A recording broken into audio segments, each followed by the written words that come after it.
Bismillahirrahmanirrahim. Assalamualaikum warahmatullahi wabarakatuh. Berita Al-Hijrah 31 Disember bersama saya Al-Muhsin Muhammad Nur dan berikut tajuk utama pada malam ini.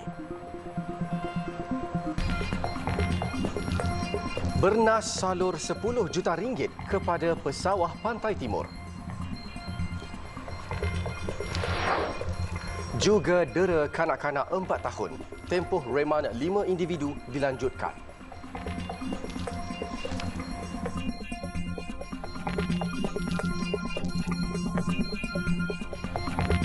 RM20,598 pesawah di Kelantan, Terengganu dan Pahang bakal menerima bantuan khas padi beras nasional Berhad (Bernas) dengan jumlah keseluruhan RM10 juta yang akan disalurkan secara berperingkat. Menteri Pertanian dan Keterjaminan Makanan (MEFS) Muhammad Sabu dalam satu kenyataannya berkata, ketika ini pihaknya sedang memuktamadkan senarai nama dan nombor akuan pesawah di ketiga-tiga negeri berkenaan bagi memastikan proses penyaluran berjalan lancar. Menerusi bantuan khas itu, pesawah di negeri Pantai Timur akan menerima sumbangan sebanyak RM250 seorang, manakala pesawah di negeri-negeri lain akan menerima baki bantuan khas tersebut berjumlah RM50 juta yang turut disalurkan secara berperingkat. Awal Disember lepas, Bernas telah bersetuju dengan permintaan Perdana Menteri Datuk Seri Anwar Ibrahim untuk menyalurkan dana sebanyak RM60 juta bagi membantu pesawah di seluruh negara. Penyaluran bantuan itu akan dibuat seliwat-liwatnya sehingga 16 Januari depan.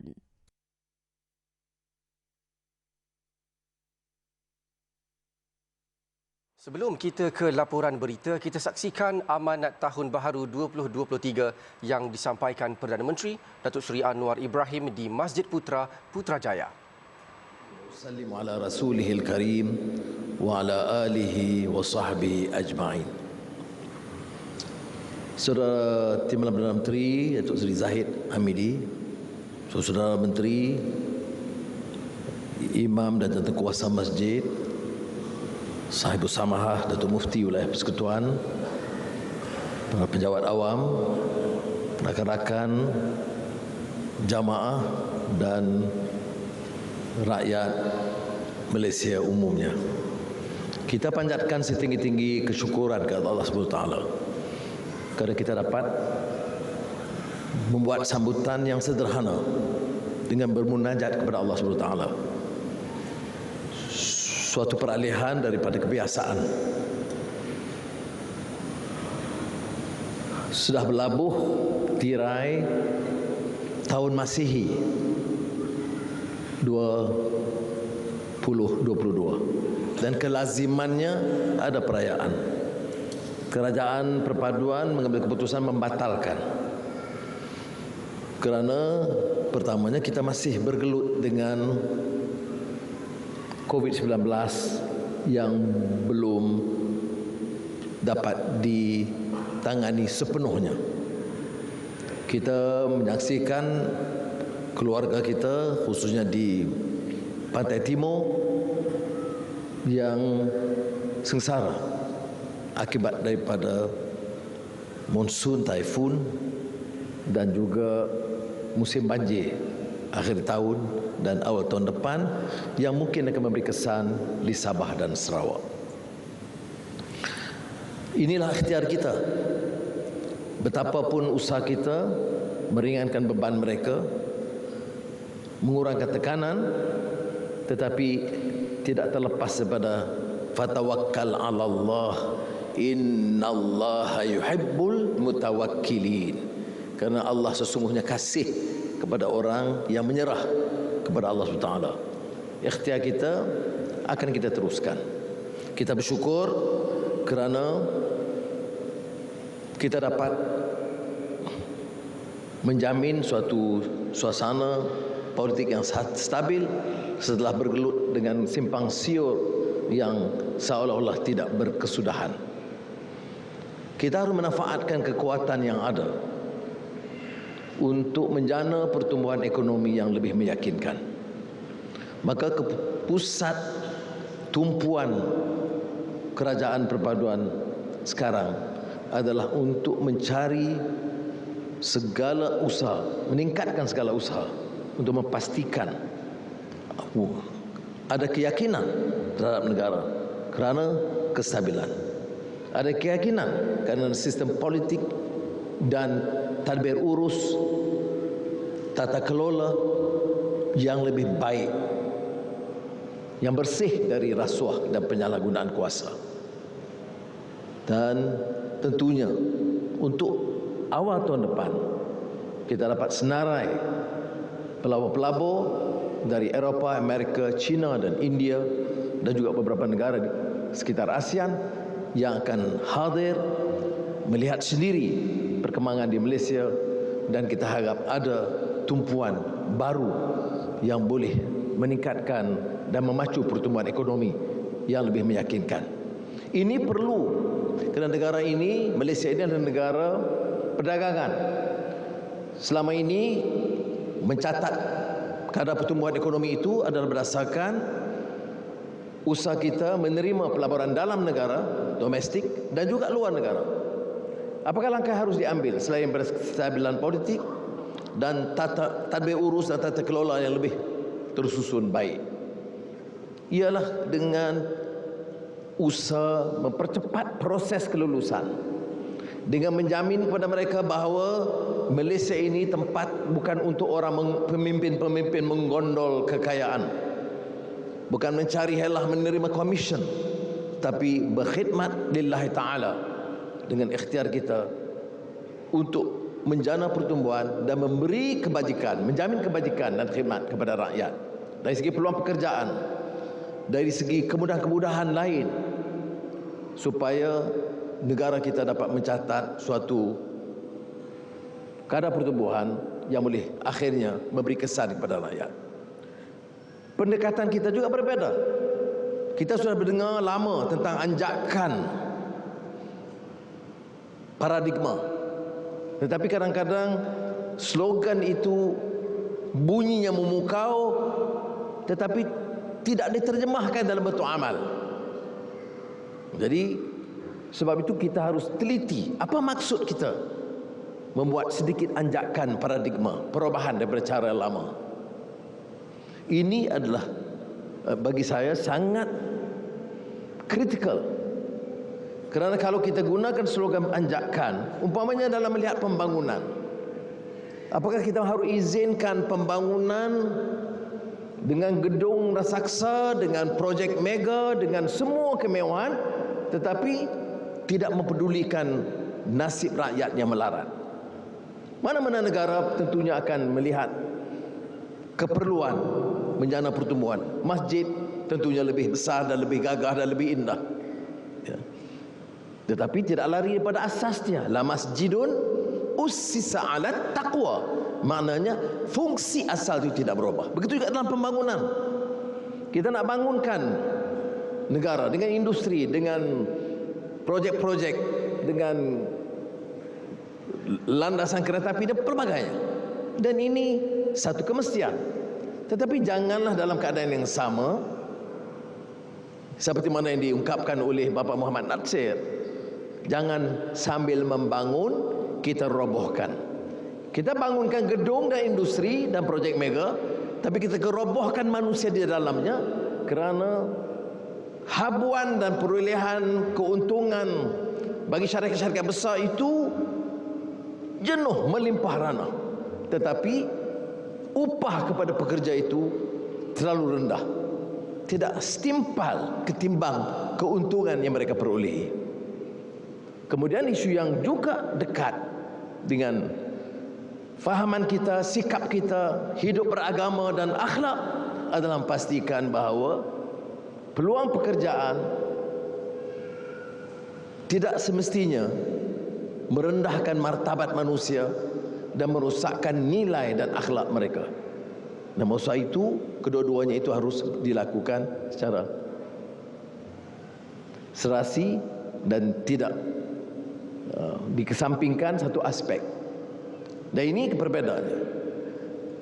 Baru-baru ini bila saya ke Dewan Bandaraya, saya menekan ke perkara yang sama. Bandaraya itu dikenali dengan lebuh raya yang indah, bangunan-bangunan gemerlapan, tetapi gerai-gerai kecil bagi penjajah dan peniaga kecil itu tidak terurus. Gerai-gerai itu masih di tahap tahun 1960-an. Bangunan sudah 2020-an. Maka elok kita gunakan pendekatan paradigma yang menetapkan bahawa keadilan ini bagi semua rakyat. Kita akan terus dengan pembangunan, kalau perlu projek mega atau projek besar, tetapi jangan kita remeh dan abaikan nasib dan kedudukan golongan di peringkat bawah. Itu konsep pembangunan, ya, yang tertera juga dalam prinsip yang disebut dalam Al-Quran, wa nafsin wa ma sawwaha fa alhamaha fujuraha wa taqwaha qad aflaha man zakkaha wa qad khaba man dassaha. Ya, bahawa konsep pembangunan fizikal ini tidak boleh terlepas daripada nilai hidup, akhlak dan ketakwaan. Dan saya percaya rakan-rakan pejabat awam dan badan penguatkuasaan akan mengambil kira secara serius. Sebulan berlalu sejak saya mengambil alih pimpinan di negara ini. Ada perubahan, tetapi saya beritahu kepada rakan-rakan menteri tadi, ada bidang-bidang penguatkuasaan kelompok kecil yang masih cuai dan meneruskan adegan lama, mengutip habuan, menetapkan kos tambahan, menentukan ada hadiah-hadiah besar. Saya mohon bicara di masjid pada malam ini, kerjasama sepenuhnya, kerana percayalah, saya tidak akan bertolak ansur dengan segala kecuaian yang telah merobohkan dan merusakkan negara kita selama ini. Saya mohon kerjasama kerana saya tahu sejumlah besar pejabat awam dan badan penguatkuasaan mengerti dan faham, tetapi kelompok kecil ini mesti dihapuskan. Mudah-mudahan ada keinsafan untuk melakukan perubahan. Jika tidak, tindakan tegas dan keras harus diambil. Ada juga suara-suara yang mempertikaikan langkah ini dan saya fikir biasa. Saya sebut dan popularkan istilah pertanggungjawaban demokrasi, democratic accountability. Maknanya kalau sistem demokrasi itu menetapkan negara hukum, badan penguatkuasaan yang profesional, ya, media yang bebas, benar, ya, tetapi mesti ada pertanggungjawabannya. Ya, maknanya tidak boleh kita biarkan dan izinkan aspek-aspek anak-anak yang boleh menggugat dan merusakkan tunggak demokrasi negara kita. Ya. Kita berdepan juga dengan negara dalam masalah di negara kita, seperti isu perkauman yang sempit dan faham agama yang pantas menghukum, ya, dan tidak bertandaskan kepada fakta. Saya ingin menggesa rakan-rakan, tingkatkan dakwah. Masjid-masjid harus diimarahkan, dan kita dalam Kerajaan Perpaduan akan memastikan, ya, bahawa acara-acara mengimarahkan masjid, pengajian, latihan, terutama bagi anak-anak muda, harus diperhebatkan. Tapi harus dibedakan dengan menjadikan gelanggang ini gelanggang untuk adu domba, menanam kebencian.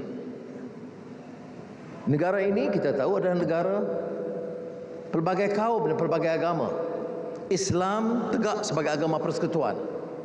Maka saya tidak perlu mohon maaf untuk membicara suatu mesej kepada negara dari masjid. Itu boleh diterima. Tapi mesejnya itu adalah kepada orang Islam dan juga bukan Islam, ya, bahawa kita mahu ada peningkatan kefahaman agama, bukan sahaja di kalangan orang Islam dan juga bukan Islam. Jika tidak, bibit-bibit Islamofobia yang tertanam dari zaman penjajah itu mungkin mempengaruhi dan mengelirukan kita. Tetapi harus kita bedakan dengan usaha untuk sama ada meremehkan agama satu pihak, Atau di satu pihak menjadi agama itu bukan bahan dakwah membawa kasih sayang dan bil hikmah wal mauzatil hasanah wajadilhum billati hiya ahsan, bukan ke arah kebaikan lagi, tetapi permusuhan. Cuba kita renung sejarah gemilang proses pengislaman di gugusan pulau-pulau Melayu ataupun tanah Melayu khususnya, atau Pulau Jawa. Kita lihat umpamanya apa yang pernah dilakar oleh tokoh-tokoh Islam dan ulama seperti Ibn Battuta yang melawat Perla dan melihat bagaimana proses pengislaman itu berlaku. Kesabaran, kebijaksanaan, hikmah, tidak menolak dan menghukum, tapi senantiasa mengajak, menunjukkan kekuatan agama Islam itu. Kita lihat kisah 9 wali Songo di Pulau Jawa, bagaimana mereka dapat menawan penduduk-penduduk Jawa dengan pendekatan Islam. Kerana pada ketika itu yang menjadi raja-raja adalah raja-raja Hindu dan Buddha. Tetapi tawanan mereka dapat menggamit pertamanya, dan keduanya menawan dan memikat kerana pendekatan dakwah. Kita harus belajar daripada ulama-ulama Islam. Baru-baru ini saya perkenalkan umpamanya karya Syekh Daud Abdullah Fatani, seorang ulama besar Kepulauan Melayu, yang menulis tentang salat, Munyatul Musalli, tetapi menekankan soal keadilan dan menyebut di antara lain tanggungjawab negara Islam itu menawan, menjamin keadilan bagi orang Islam dan bukan Islam. Dan inilah harus menjadi mesej kita yang jelas. Apalagi bila masyarakat bukan Islam di negara kita ini adalah warga negara yang harus dipelihara, dipertahankan hak mereka, sama ada dalam ibadat atau bahasa dan budaya mereka. Dan ini jaminan harus diberikan tanpa merasa sedikit lemas. Tidak akan menghakis peranan Islam sebagai tunggak. Saudara-saudari, kita harus juga ingat bahawa salah suatu perkara yang pernah saya tumpukan dan mohon pada ketika itu JAKIM menyebarkan adalah warkah di antara warkah agung dalam sejarah tata kelola dan urus tadbir sejarah manusia, kemanusiaan. Warkah Sayyidina Ali bin Abi Talib radhiyallahu anhu kepada Malik Ashtar, yang saya harap akan diterbitkan dan disebarkan kepada semua penjawat awam, semua ahli politik dan juga di masjid dan di surau. Bagi kebijaksanaan, hikmah, ketegasan, kewarasan Sayyidina Ali bin Abi Talib radhiyallahu anhu tatkala memberi nasihat dan petunjuk kepada gubernur Mesir pada ketika itu, Malik Ashtar. Termasuk suatu gesaan tentang hubungan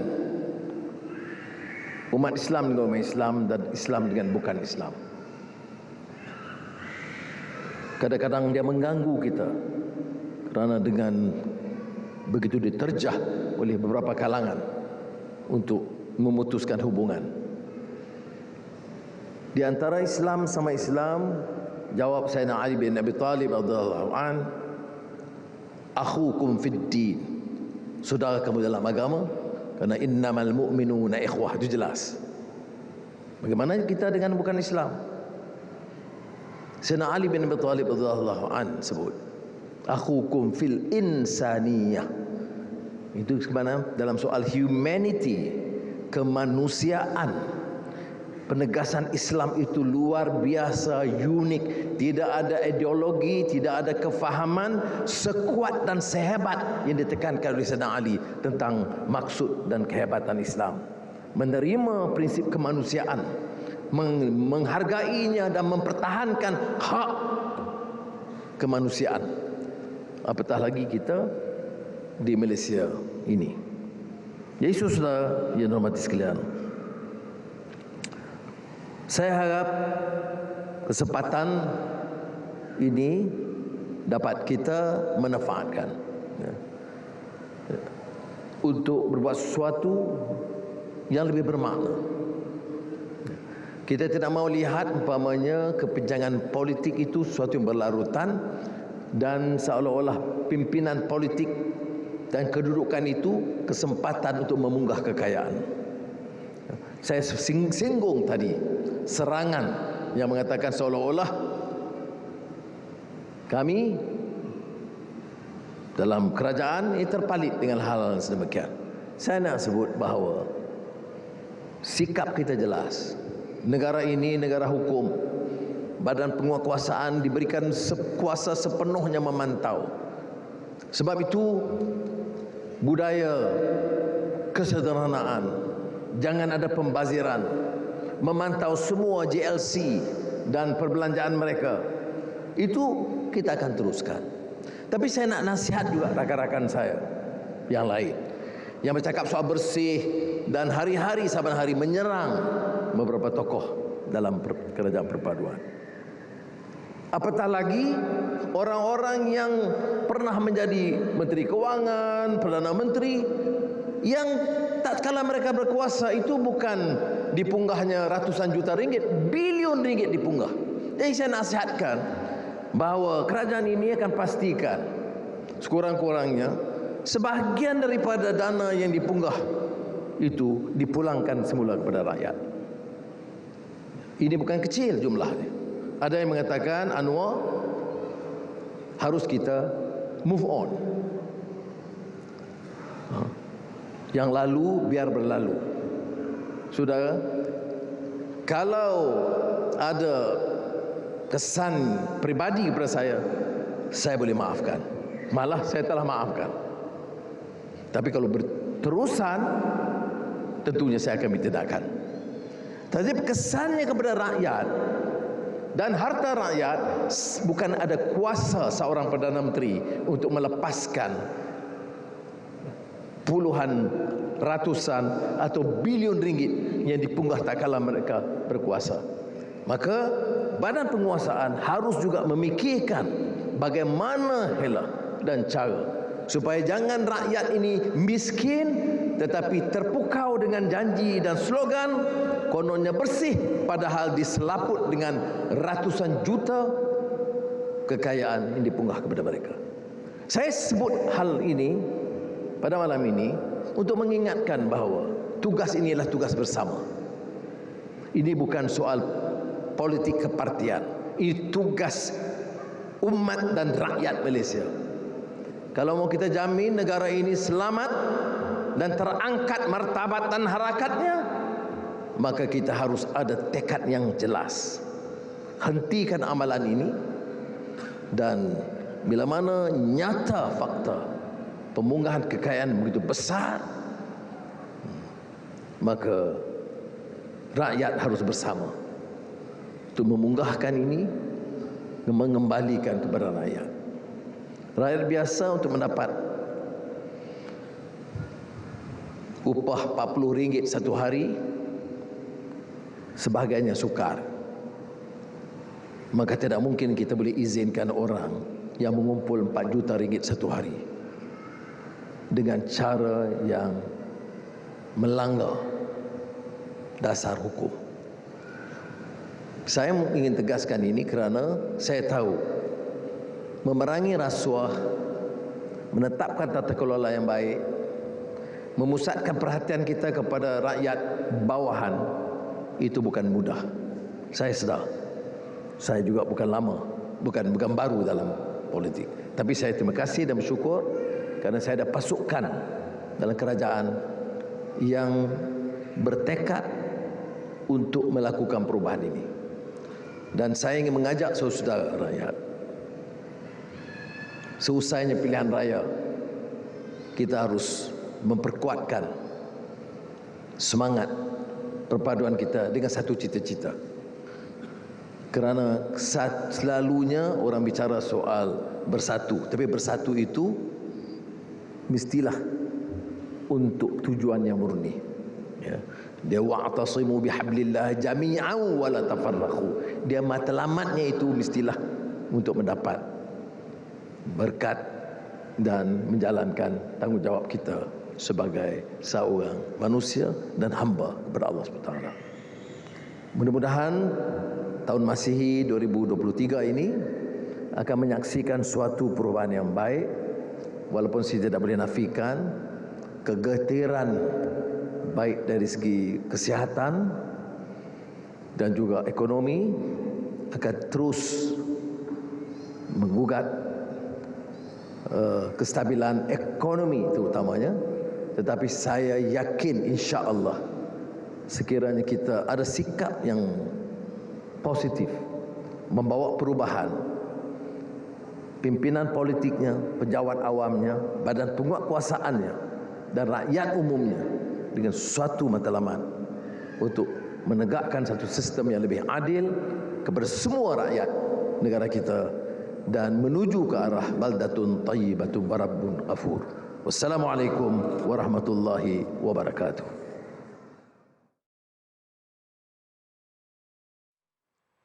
Baik, kita ke laporan seterusnya. Penerbangan ketiga membawa jemaah umrah kendalian Al-Rizwan Travel and Tours telah berlepas ke Tanah Suci dengan turut membawa pelakon dan pelawak terkenal Bel Ngasri. Pakej umrah selama 13 hari 11 malam itu menawarkan penerbangan Malaysia Airlines tanpa transit dan terus mendarat di Jeddah. Pengarah urusan Al-Rizwan Travel and Tours Muhammad Rizwan Suhaimi berkata, kumpulan bagi jemaah umrah kali ini turut bermalam di Taif selama sehari selepas mendarat di Jeddah. Kita ada penerbangan ke Jeddah dan kita akan terus ke Madinah. Itu pada kali ini, pada umrah kali ini kita ada 13 hari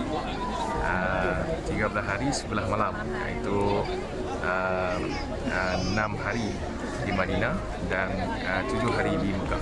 Alhamdulillah. Jadi ada juga lawatan Taif, seperti lawatan Taif kita bagi percuma, dan 15 tempat ziarah di Madinah juga percuma. Terdahulu Muhammad Rizwan ditemui di lapangan terbang antarabangsa KLIA bagi memantau pengurusan jemaah umrah kendalian syarikatnya. Alhamdulillah saya dapat mengerjakan umrah untuk kali kedua tahun ni, dan kali ini saya bersama-sama dengan Al-Rizwan Travel and Tours. Ya, saya akan bersama-sama dengan para jemaah, akan bersama-sama dengan Al-Rizwan yang bagi pendapat saya pakej-pakejnya cukup menarik dan alhamdulillah memudahkan saya ya untuk mengerjakan umrah.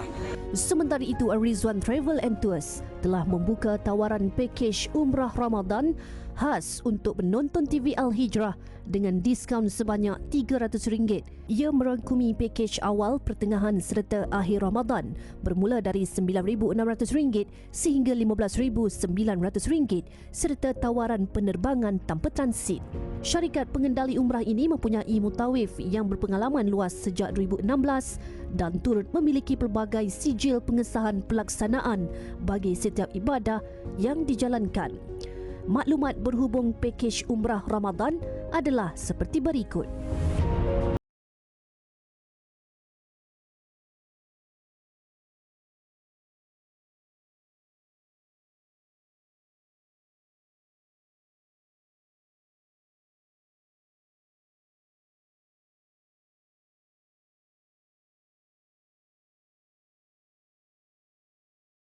Murtadah Dakwah Center Madad bakal mewujudkan akademi mempertahankan diri tidak lama lagi. Pengarah urusan Madad Muhammad Yaakob Yusra Muhammad Yusof berkata penubuhan akademi itu bagi memertabatkan seni silat selain bermatlamat untuk melahirkan generasi berdisiplin, cergas dan berkemahiran sosial. Terdahulu, Madad menghimpunkan pendekar se-Malaysia menerusi program Madad Sunnah Fest. Himpunan itu turut menampilkan pesilat negara Jubri Jamani dan juara silat dunia Yusof Azmi. Inisiatif Madad itu dalam masa sama untuk menarik minat golongan muda menyertai seni bela diri yang mengikut syariat Islam. Pertahanan diri Nabi sebut wa'an jismihi fima ablahu.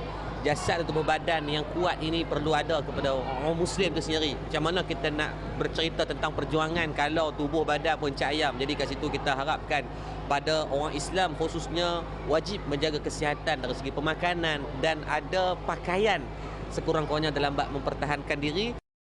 Peserta himpunan pendekar itu masing-masing diberi motivasi untuk mencintai bangsa, agama dan negara selari dengan tuntutan dalam Islam.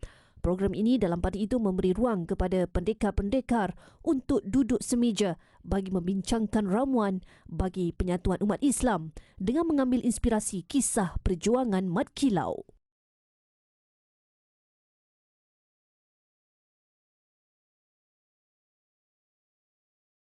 Sementara itu, Madad dalam masa sama komited untuk melahirkan generasi muda yang tinggi akhlak, intelektual serta mematuhi disiplin ilmu.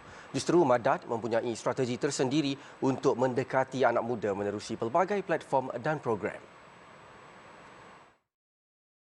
Terdahulu, Madad menerusi sembang santai Bangkit Anak Muda menampilkan beberapa ikon belia seperti pesilat negara Muhammad Al-Jufri Jamari, aktivis Yusof Azmi, pempengaruh Ustaz Tido dan pengasas Asri Ahmad Academy Dato' Asri Ahmad.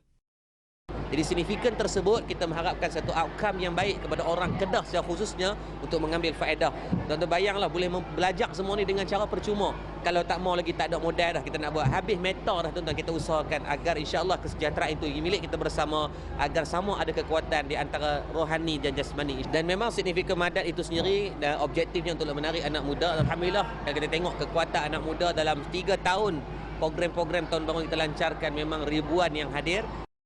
Sembang santai Bangkit Anak Muda ini diadakan di Sungai Petani malam semalam dan ia mendapat sambutan memberangsangkan. Antara topik yang turut diketengahkan adalah cabaran membasmi gejala rasuah yang boleh menghancurkan negara serta generasi muda. Madad ketika ini giat membangunkan sebuah masjid yang turut berfungsi sebagai pusat komuniti dengan menawarkan kemudahan rumah warga emas, pusat tahfiz integrasi, pengurusan secara percuma. Masjid bernilai 35 juta ringgit yang dijangka siap Mac depan turut menempatkan stadium e-sport serta hub sukan memanah dan berkuda. Orang ramai yang ingin bersama menghulurkan sumbangan boleh berbuat demikian menerusi akaun tertera atau hubungi talian hotline 014-601-9090-9494 atau layari www.madadcenter.com.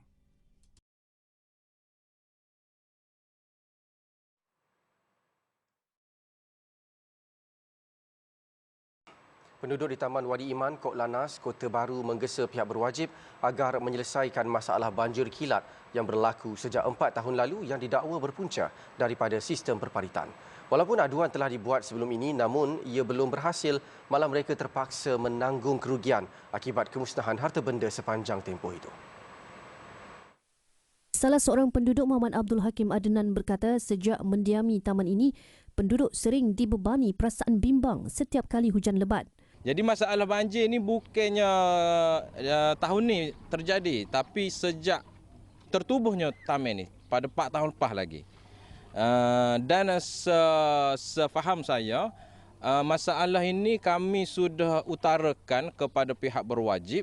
Terbaru dalam banjir pada awal Disember lalu, sebanyak 40 buah rumah dinaiki air separas 0.3 meter di dalam ruangan rumah dan anggaran kerugian mencecah RM100,000.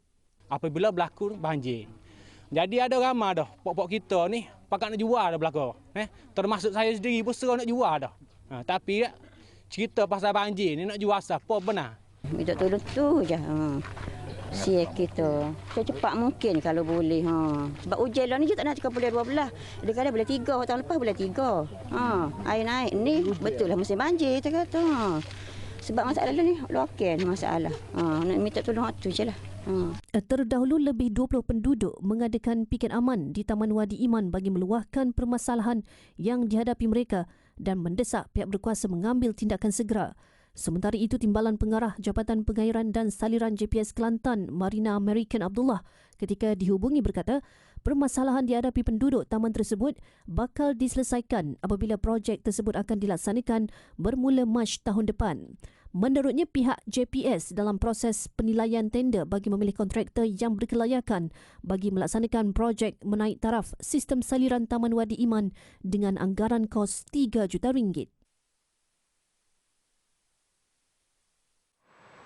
Kadar tol di Lebuh Raya tempoh reman 5 rakan termasuk kakak kandung kanak-kanak 4 tahun yang meninggal dunia dipercayai didera dilanjutkan 7 hari lagi. Lanjutan reman sehingga 7 Januari depan itu bagi membolehkan siasatan dijalankan di bawah Seksyen 302 Kanun Kesiksaan. Perintah sambung reman terhadap 5 individu itu dibenarkan Magistrate Siti Zubaidah Mahan selepas tempoh reman suspek sejak 24 Disember berakhir hari ini. Sebelum ini, kes disiasat di bawah Seksyen 31-1-A Akta Kanak-Kanak namun diklasifikasikan di bawah 302 Kanun Kesiksaan selepas mangsa meninggal dunia. Kesemua individu berusia 15 hingga 37 tahun itu tiba di perkarangan mahkamah pada jam 8.30 pagi tadi dengan diiringi polis. Isnin lalu, seorang kanak-kanak lelaki 4 tahun dilaporkan meninggal dunia ketika sedang dirawat di unit rawatan rapi ICU Hospital Sultan Ismail selepas pengsan di sebuah rumah di Senggarang Batu Pahat. Polis mengesahkan punca kematian kanak-kanak malang itu akibat hentakan objek keras dan tumpul di kepala.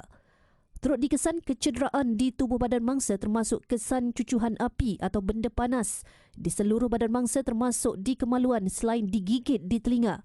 Hasil siasatan awal, mangsa dijaga oleh kakak kandungnya selepas ibu bapa mereka menjalani hukuman penjara akibat kesalahan dadah. Namun kemudian mangsa diserahkan kepada rakan kakaknya untuk dijaga. Kadar tol di Lebuh Raya Sungai Besi, Best Raya dan Lebuh Raya Kajang Seremban lekas diturunkan bermula tengah malam ini. Menteri Kerja Raya Datuk Seri Alexander Nantalinggi dalam satu kenyataan memaklumkan penurunan kadar tol antara 15 sen hingga 50 sen tersebut hasil perbincangan dan persetujuan syarikat konsesi IJM Corporation. Ia juga selaras dengan keputusan Jemaah Menteri pada 21 Disember lepas serta sebahagian daripada penyusunan semula struktur dan kadar tol bagi kedua-dua lebuh raya berkenaan. Bermula esok, kadar baharu tol di Lebuh Raya Best Raya bagi kenderaan kelas 1 adalah RM1.85 sehala berbanding RM2 sebelum ini. Manakala kadar tol Lebuh Raya Lekas turun kepada RM7.80 berbanding RM8.30 sehala. Kadar baharu itu melibatkan penjimatan bayaran pampasan yang dianggarkan RM1.978 bilion dan peruntukan tersebut boleh disalurkan untuk keperluan asas lain. Dalam pada itu, Datuk Seri Alexander Nantalinggi berkata kerajaan sedang mengambil langkah-langkah berterusan untuk mengurangkan beban pengguna lebuh raya tanpa mengabaikan sebarang obligasi yang dipersetujui.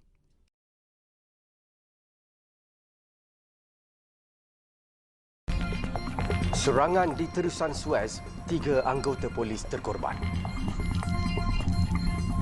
Kurangnya 15 pelancong terbunuh di barat Mexico selepas bas membawa mereka terbalik sebelum terbabas. Ketika kejadian mangsa yang dalam perjalanan pulang ke Bandar Leon di negeri Nayarit. 12 penumpang turut cedera menurut media tempatan. Bas tersebut membawa 48 penumpang terbalik di tepi jalan. Pihak berkuasa masih menyiasat punca kemalangan. Dalam kes berasingan, pihak berkuasa Mexico berjaya meminta sebuah bungkusan yang mengandungi 4 tengkorak manusia di lapangan terbang Querétaro.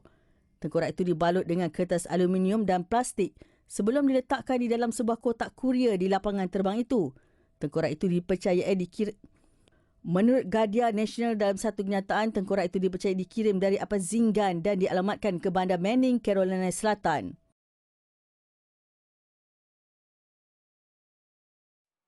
Tiga anggota polis Mesir terbunuh manakala 4 yang lain termasuk seorang pegawai polis cedera dalam serangan di terusan Suez dekat Ismailia. Dipercayai 2 kereta menghampiri pusat pemeriksaan di kawasan perumahan dekat bandar itu sebelum 2 penyerang bersenjata melepaskan tembakan ke arah anggota polis. Anggota polis itu kemudiannya bertindak balas dan menembak mati seorang penyerang manakala seorang lagi berjaya melarikan diri. Serangan berkenaan berkemungkinan didalangi kumpulan pengganas.